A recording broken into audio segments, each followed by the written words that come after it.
किसी भी देश की उन्नति, उसका चहुमुखी विकास उस देश के शिक्षित नागरिकों पर निर्भर करता है। जैसा कि हम सभी जानते हैं कि जिस समय हमारा देश स्वतंत्र हुआ, हमारे देश में निरक्षरों की तादाद बहुत थी। अधिकांशतः लोग निरक्षर थे। हमारा देश ग्राम प्रधान देश है और गांवों में रहने वाले 99% लोग उस समय अशिक्षित थे। ऐसी स्थिति में भारत की प्रगति की कल्पना करना चंद्रमा को छूने के समान था। लेकिन देश के कर्णधारों ने, प्रबुद्ध नेताओं ने इस समस्या की ओर गंभीरता से ध्यान दिया। एक ओर जहां बच्चों और किशोरों के लिए नए नए विद्यालय खोले गए, शिक्षा को बच्चों के लिए अनिवार्य बनाया गया, वहीं दूसरी ओर अशिक्षित प्रौढ़ों के लिए भी शिक्षा की व्यवस्था की गई। शिक्षा केंद्र बनाए गए। खेतों में काम करने वाले मजदूर, स्त्री पुरुष या इसी प्रकार अपनी रोजी रोटी कमाने वाले अशिक्षित स्त्री पुरुष दिन में तो विद्यालय नहीं जा सकते थे।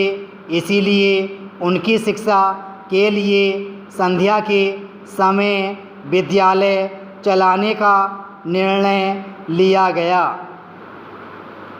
प्रौढ़ शिक्षा से हमारा यही आशय है कि ऐसे निरक्षर व्यक्तियों को शिक्षा प्रदान की जाए जो विषम परिस्थितियों में रहने के कारण परंपरागत रूप से शिक्षा नहीं प्राप्त कर सकते। प्रौढ़ शिक्षा का एक और भी उद्देश्य निश्चित किया गया कि प्रौढ़ों को न केवल साक्षर बनाना है, अपितु अन्य व्यावसायिक एवं तकनीकी शिक्षा देकर आत्मनिर्भर भी बनाना है। वे भी शिक्षित व्यक्तियों की तरह संपन्नता से अपना जीवन यापन कर सकें। निरक्षरता के कारण विशेष रूप से हमारे किसान भाइयों को जमींदारों के शोषण का शिकार होना पड़ता था। एक बार कर्जा लेने पर उन्हें जीवन पर्यंत बही खाते में अंगूठे का निशान लगाना पड़ता था और कर्जा था कि उतरता ही नहीं। पीढ़ी दर पीढ़ी उस कर्जे की रकम को उतारने में लगी रहती थी। मूलधन की तो बात ही क्या, ब्याज जुटाना भी उनके लिए कठिन था। किंतु यहीं पर यह भी कहना आवश्यक है कि स्वतंत्रता प्राप्ति के बाद भी हर किसान साक्षर एवं समृद्ध हो सका है। आज भी किसानों की स्थिति शोचनीय है।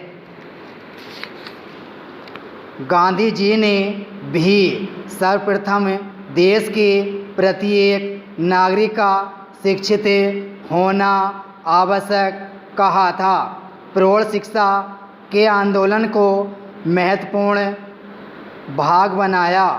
प्रौढ़ शिक्षा देने में गांधी जी ऐसी भाषा का प्रयोग करते जो सामान्य व्यक्ति की समझ में आ जाए। वे अपनी हर बात को बिना पढ़े लोगों को समझाने की कोशिश करते थे। उनकी भाषा सरल एवं ग्राह्य होती थी। उनकी प्रेरणा से नगरों के हजारों युवक नित्य अथवा सप्ताह में एक बार निकट के गांव के स्त्री पुरुषों को शिक्षा देते। विराम स्टॉप।